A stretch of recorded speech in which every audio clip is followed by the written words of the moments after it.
السلام عليكم شيخ حاسكيga ma ogola in aan jamiic la sameeyo waxa iga tirsanaysana ma jirto muxuu xukunkeedu noqonayaa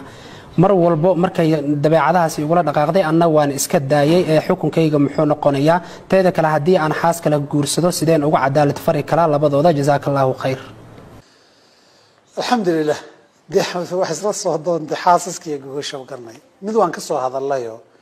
xaasku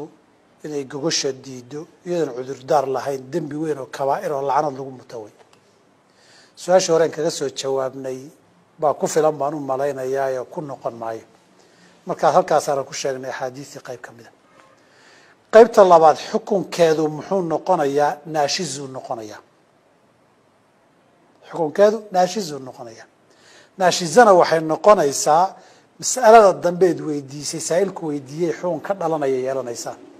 markay xukmu nushuuz ama naashizan qof madax adeegtay maamul iyo hadal ogolaansho iyo ka baxday qofkaasi qaybna kuma laha nafaqana kuma laha nafaqaya bilna kuma laha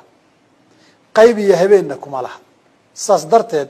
su'aasha labaad ee haddaan la guursado san cadaalad u sameeyaa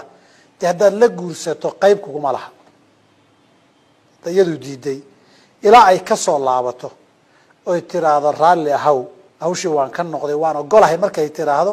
mid walba qaybta habeenkeeda ay kugu leedahay inaad cadaalad ugu samayso hadday halkeedii ku adkaysanayso ay halkeedii taagan tahay ilaa ay ka soo noqotay dee qayb iyo habeen iyo jiif kuguma laha waana xukmu naajizada oo dhan baa sidaa noqdo billahi tawfiiq